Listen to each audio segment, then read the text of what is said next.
Sean bienvenidos al Practicante.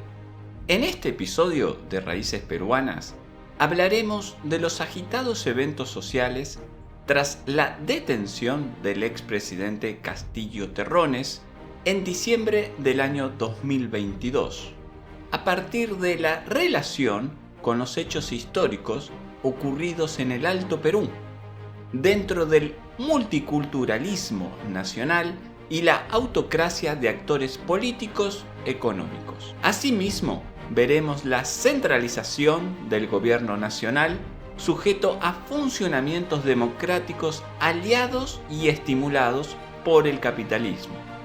Por favor, sírvanse gustosamente de dejarnos sus comentarios, sugerencias, opiniones, conocimientos, correcciones en redes sociales o en el link del sitio web donde podrán descargar los audios, guiones y encontrarán más información.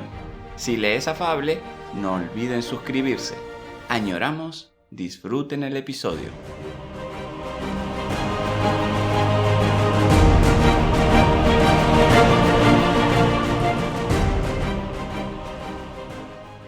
Inaugurando la sección Agradecimientos, para humanar este espacio de reflexión, quiero estrecharle mis cándidas salutaciones a mi queridísima abuelita Zenobia Chafloque Sosa.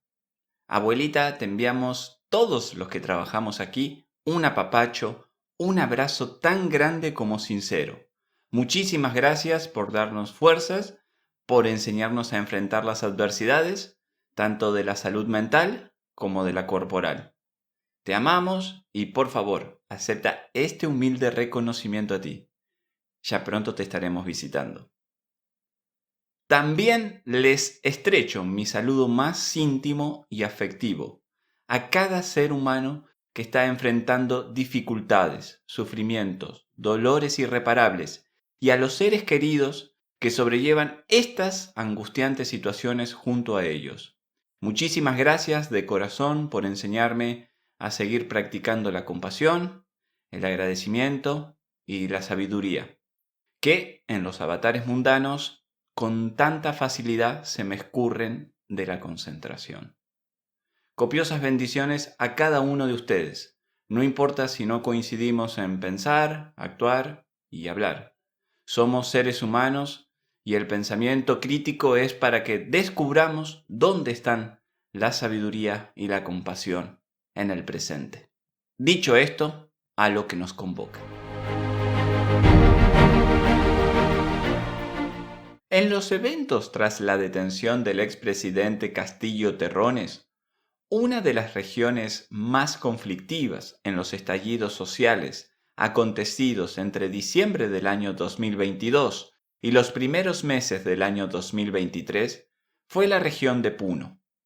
Una de las injerencias citadas por los gobernantes de turno, como también por otros activistas y actores políticos, estuvieron vinculadas directa e indirectamente a ciudadanos del país hermano de Bolivia. Repasaremos escuetamente que tal hermandad es añeja y señalaremos el proceso de multiculturalidad como ideología, algo también muy discutido en los corrientes tiempos, entre ellos transfobia y transfilia, las ideologías de género, el racismo, la xenofobia, aumentada esta por las migraciones internas y las emigraciones forzadas por el cambio climático, la delincuencia y la devastación económica. Cuando repasamos los eventos suscitados en el Alto Perú, la formación de la República de Bolivia, que en principio fue la República de Bolívar, cambio en la toponimia sugerido por el diputado de Potosí Manuel Martín Cruz, quien declaró: "Si de Rómulo Roma, de Bolívar Bolivia", aceptada la muda de nombre el 3 de octubre de 1825. La independencia de Bolivia se consumó previamente el 6 de agosto del mismo año, un año después de la aclamadísima batalla de Junín, tan significativa para la República. El Alto Perú, a distinción del Bajo Perú, tenía sus particularismos, como citó Bolívar en una carta a Sucre, reproducida esta por don Jorge Basadre en el tomo 1 de su Historia del Perú 1822-1933. A continuación, las palabras del libertador latinoamericano. Así escribió el historiador. Según el mismo Bolívar escribió a Santander, Lima, 18 de febrero. Esto decía: el Alto Perú pertenece de derecho al Río de la Plata, de hecho a España, de voluntad a la independencia de sus hijos que quieren un estado aparte, y de pretensión pertenece al Perú, que lo ha poseído antes y lo quiere ahora. Entregarlo al Río de la Plata es entregarlo al gobierno de la anarquía, agregaba en esa misma carta. Entregarlo al Perú es una violación del derecho público que hemos establecido, y formar una nueva república, como los habitantes lo desean, es una innovación de que yo no me quiero encargar y que sí pertenece a una asamblea de americanos. Ahí terminan las palabras de Bolívar. Ahora bien, Bolivia necesitaba salida al mar, conexión al mundo. Se pensó en algún momento, en aquellos años, que Arica perteneciera a Bolivia, porque básicamente el centro de Bolivia estaba separado del Atlántico por más de 2000 millas, con las consabidas dificultades geográficas y físicas. La anterior carta de Bolívar reseña con precisión lo que a la postre fue un hecho. La independencia de Bolivia tuvo sus condiciones en las independencias de Argentina y del Perú. Con Perú, los lazos están profundamente afincados en la cultura del altiplano pacífico. De aquí nacen desprendimientos jerárquicos conceptuales y la resistencia a ellos, que en las relaciones de poder refieren actos expositivos blindados en el etnonacionalismo y el proteccionismo demagógico. Si bien de tales confrontaciones resultan las adaptaciones éticas o evoluciones sociales en cuanto a derechos adquiridos y leyes consumadas. Se infiltró en los hechos rodeando la detención del expresidente Castillo Terrones un atavismo atrayente si tenemos en cuenta la cultura del altiplano pacífico. Al recomponer la pesquisa por las primigenias cicatrices luctuosas dejadas en dicha región del Perú durante la época colonial, donde hoy, ejemplificando, la minería, legal e ilegal, por indicios autónomos a las interpretaciones de sesgo político, estraga suelos, infantes y mujeres para prostitución, sociedades y porvenires, cualquier pensante macanudo y sensible, de imperecedero ahínco en los refinamientos de práctica y razón, considerará cadavérica faz de abultada melancolía las afirmaciones anteriores. Rayando el pensamiento traumático de quienes han vivido secuestrados por la sordidez y la repugnancia por parte de dueños, patrones, capataces, abusivos, incomunicados con sus familias a causa de emprender temerarias empresas personales por sitios propiciatorios de rollizas promiscuidades, refugiados en la embriaguez del desasosiego por no contar con personas de confianza para escapar del calabozo de mantener a sus familias, quizás distantes espacial y emocionalmente, con dinero que les descoyunta sus dignidades, dejándoles sin remiendo y arremedo de la honestidad. Es antiguaya punitiva la de proporcionar juicios desmesurados sobre materias desconocidas, historias de vida especuladas, mal comprendidas o simplemente ignoradas en sus fundamentos. Por tanto, la consolidación agreste de prejuicios evoca nada más y nada menos que el desconocimiento. Las sociedades prejuiciosas tienen arraigo en lo reaccionario de su cultura. No exento de relevancia es avanzar por lo que a trompicones se nos empala en la visión de los hechos, la defensa y tolerancias hacia las minorías culturales, de sobremanera la marginalización de ciertos estratos sociales, grupos, familias y mendigos. En contraposición, el multiculturalismo como desagregado ideológico tampoco es alternativa, sin el acicalado minucioso de sus políticas de Estado. El trabajo de Pier Paolo Donati, Beyond Multiculturalism, Recognition Through the Relational Reason, acerca los matices del uso de un mismo concepto en política y ciencias sociales. La firmeza estoica del temperamento de clase conservadora, ya sea trabajadora o aristócrata, desnuda la crueldad de sus maneras cuando se empeña en la respingona utilización de palabras despectivas que le proveen cierta destreza malidicente y por extensión procuran la gestación de un abultamiento de multitudes con similares conductas para vilipendiar, vituperar, someter al grupo social que se desea expulsar. Disímil, experiencia y conceptualización en cuanto a lo progresivo y discontinuo de estas diseminaciones teóricas y conductas de segregación representan los instrumentos racionales, investigativos y compasivos. En este sentido, nuestra amiga ficticia, o no tanto, Doña Eriñas, trae su belleza coloquial y sardónica. ¿Quién se ha arrogado la potestad de decir que el mundo está mal? ¿Mal para quién? El mundo funciona perfectamente para los que están cómodos, los que están felices y los que no han nacido. Para el resto, quizás sea insufrible, porque es ley universal que el reposo o el movimiento son relativos al observador. Me han contado que Heráclito y Buda arribaron a conclusiones similares por otros métodos, otros de los equinoccios y solsticios. Ahora dime tú, joven Juan, tenía cara de alboroto de ideas, sudaba como si me hubieran inoculado adrenalina. ¿Cómo se educa a quien no cree en la educación? Porque encima de todo, los sistemas educativos también se perfeccionan, evolucionan. Cuando pensamos las políticas sociales, al asueto de lo verborrágico y al descuido de cualquier querencia partidaria, descubrimos la desnaturalización del ejercicio interpretativo en abono de una incomparable flatulencia discursiva soporífera, baladí, pacata.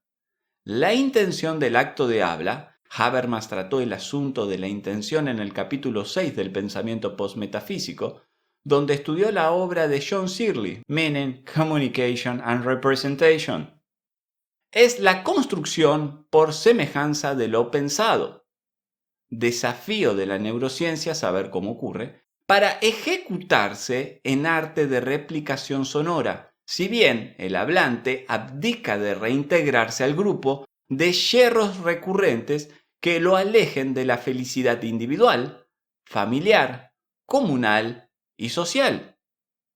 Resaltamos esto por lo siguiente: el individuo o la persona, la familia del individuo, la comuna de la familia y la sociedad de la comuna serían mojones de la evolución social, fases del crecimiento político-económico, ejercicio gubernativo eludido por la monarquía hereditaria, otro sí mal visto por los estamentos de la cúspide del capitalismo vigente en su faceta liberal meritocrática. Por ejemplo, las listas de billonarios en dólares de revistas como Bloomberg o Forbes categorizan la fortuna como creada o self-made, es decir, no heredada.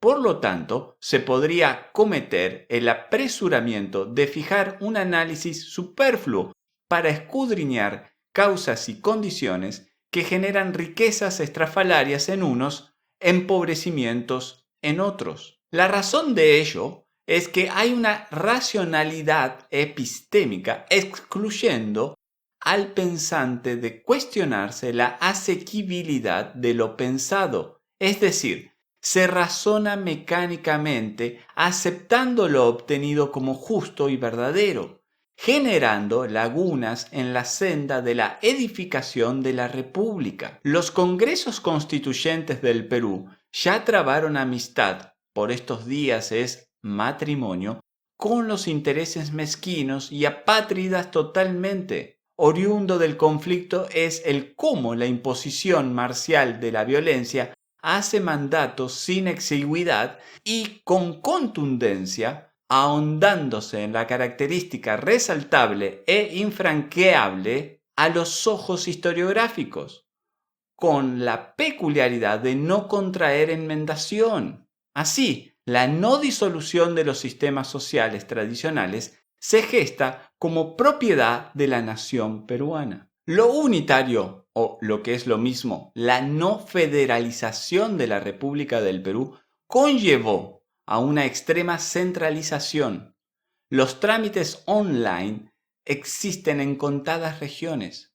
Por otro lado, el sistema unitario fue defendido a capa y espada porque se temió un efecto similar al vivido en la región del Alto Perú, a la par de cuestionarse la idoneidad de las autonomías provinciales.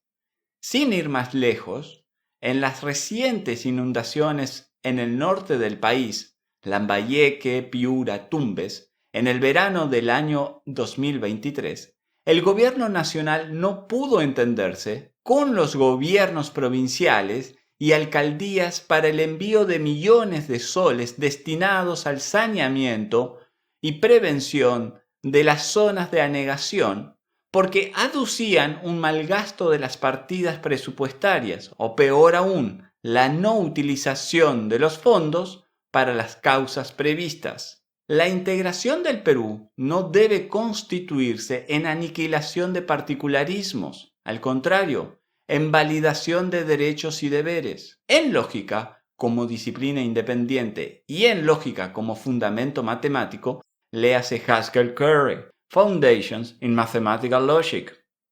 Todos los sistemas lógicos tienen adjunta al menos una interpretación, con lo cual, en el mundo social, cada agente pensante es receptivo y propositivo.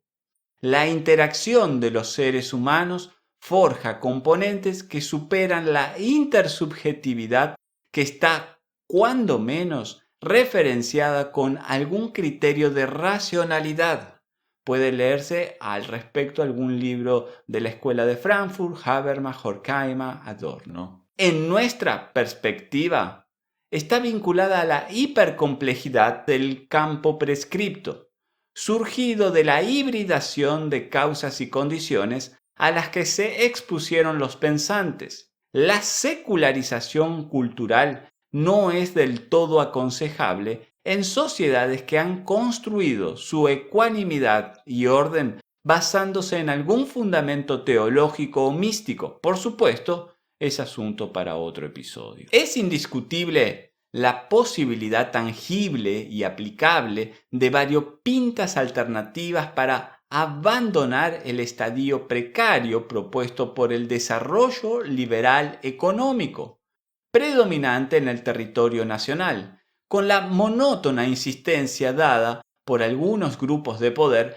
para abreviar las aguas de voces, repudiando los hojaldres dulcísimos del dinero anidándose en unos pocos actores y asolando aviesamente el desarrollo equitativo, lo que pareciera un razonamiento conspirativo. A veces así se plantea para desacreditarlo, por la ineficacia para el sostenimiento de la argumentación y por lo delicuescente de algunas noticias en fuentes informativas cuando afectan intereses poderosos.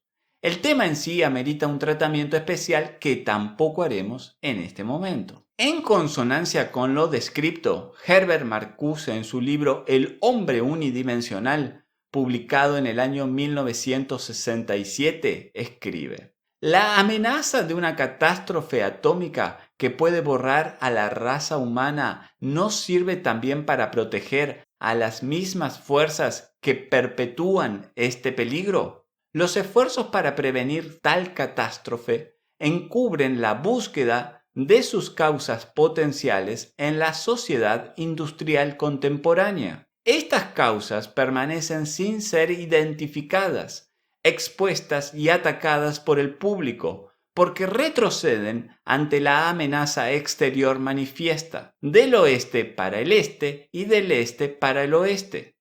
Igualmente obvia es la necesidad de estar preparado para vivir al borde del abismo, para afrontar el reto.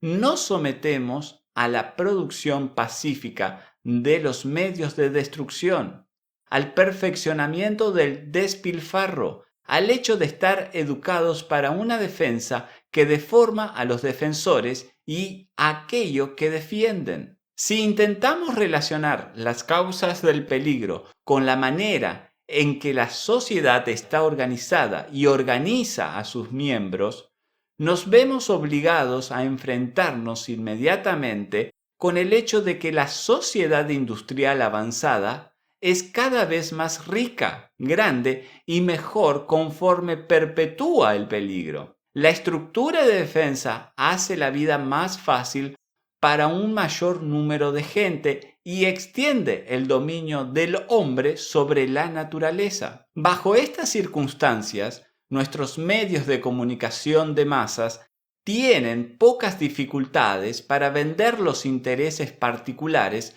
como si fueran los de todos los hombres sensibles. Las necesidades políticas de la sociedad se convierten en necesidades y aspiraciones individuales. Su satisfacción promueve los negocios y el bienestar general, y la totalidad parece tener el aspecto mismo de la razón. Allí concluye. La noción de poder en cualquiera de sus órdenes induce la utilización de la victimización por parte del opresor, del presidente, del congresista, del juez, en defensa de sí mismo, cuando acorralado se protege de una supuesta colección de malos intereses que usan su envergadura interdisciplinaria para afectarle a él o a ella. Sobre la cuesta a remontar está el empeño a destajo y la compasión por la sanación de la República. No es una falla democrática lo que ocurre, sino un abandono sistemático de la confianza en la República, es decir, la determinación arbitraria que la causa de todos los males es la corrupción y que siempre será así, cuando el deber de quienes defendemos la libertad individual, la independencia de poderes, la honorabilidad de los seres humanos que no atentan contra las leyes constitucionales, ni legislativas, ni civiles, ni comerciales, ni penales, y ven afectados sus derechos desde el más pudiente al menos, es sanar al Perú dando lo mejor que podemos hasta donde podamos. Y si no pudiéramos concluir la tarea encomendada por el deber moral, educar a las generaciones venideras para que continúen por el sendero emprendido. Y más temprano que tarde habremos derrotado las primeras fases de la infección política. Los campos hipercomplejos dejan algo claro. No se necesitan ni patriarcas, ni mesías, ni totalizadores del poder, tampoco líderes que no surjan espontáneamente del fenómeno que se suscita, sino que las causas y condiciones, junto con los campos hipercomplejos interactuantes, determinarán en el tiempo y en el espacio social, es topológico múltiple, las soluciones apropiadas. Pero el diálogo no puede ser excluyente de ningún campo hipercomplejo individual, ni negar la propedéutica ni hermenéutica de la corrupción que con indisimulable afrenta estruja sin salvedades la serenidad de las instituciones públicas. En el próximo episodio de Raíces Peruanas hablaremos del poder y las ciencias en el Perú.